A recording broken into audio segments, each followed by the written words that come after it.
നമ്മൾ ചിന്തിച്ചതിനേക്കാൾ അപ്പുറമായിട്ടുള്ള ഒരു യൂണിറ്റി ആയിരുന്നു ഇപ്രാവശ്യം നിലമ്പൂരിൽ കണ്ടത്.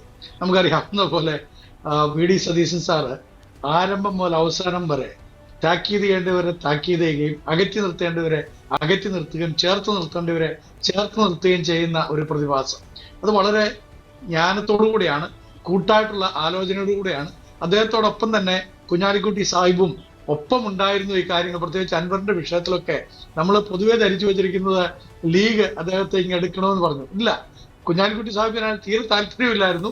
അതുകൊണ്ട് തന്നെയാണ് അദ്ദേഹത്തോടൊപ്പം ഈ വി.ഡി. സതീശൻ സാറിനോടൊപ്പം തന്നെ കുഞ്ഞാലിക്കുട്ടി സാഹിബും ആ കാര്യത്തിലൊക്കെ നല്ല തീരുമാനങ്ങളിൽ നിലനിന്നത്. കൂടാതെ നമ്മുടെ യങ്സ്റ്റേഴ്സിനെ ഒരു നല്ല ഒരു നേതൃത്വ നിലയിലേക്ക് കൊണ്ടുവരാൻ തക്കവണ്ണം വി.ഡി. കാണിക്കുന്ന നല്ല ഒരു സുഷ്കാന്തി ഉണ്ടല്ലോ, അത് വളരെ ചാരിതാർത്ഥ്യമായിട്ടുള്ള കാര്യമാണ്.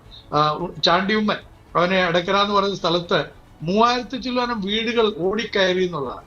ഓടിക്കയറി അപ്പനേക്കാളും വേഗത്തിൽ മകൻ ചെന്ന് ജനഹൃദയങ്ങളെ കവർന്നെടുത്തു. അതുപോലെ അബിൻ വർക്കി ഇതുപോലുള്ള പിള്ളേര് മാക്കൂട്ടില് ഒരു ചെറിയ തെറ്റ് ചെയ്തു.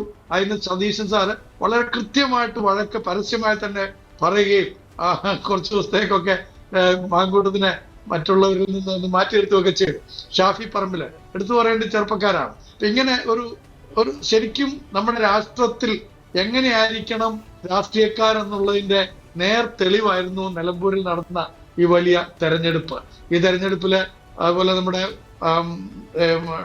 ഡോക്ടർ മാത്യു കുഴനാട്, ഇങ്ങനെയുള്ള ആളുകൾ, അതുപോലെ രാജു പി നായർ, എല്ലാവരെയും പേരെടുത്ത് പറയാൻ എല്ലാവരും ഉണ്ട്.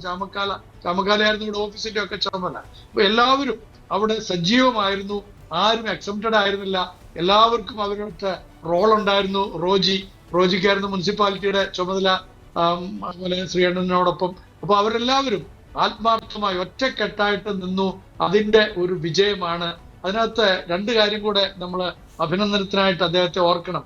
ഒന്ന്, അദ്ദേഹം പറഞ്ഞു, ഇതിനകത്ത് തോൽവി സംഭവിച്ചാൽ അത് എന്റെ മാത്രം കുറ്റമായിരിക്കും, ഞാനായിരിക്കും അതിന്റെ ഉത്തരവാദി.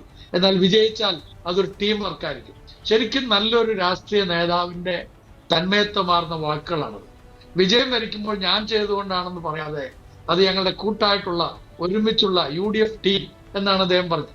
അപ്പൊ ആ ഒരു ബോധ്യം അതിനി വരുന്ന തലമുറകൾക്കും ഉണ്ടാകട്ടെ. നല്ലൊരു രാഷ്ട്രീയം നമ്മുടെ രാജ്യത്തുണ്ടാകട്ടെ.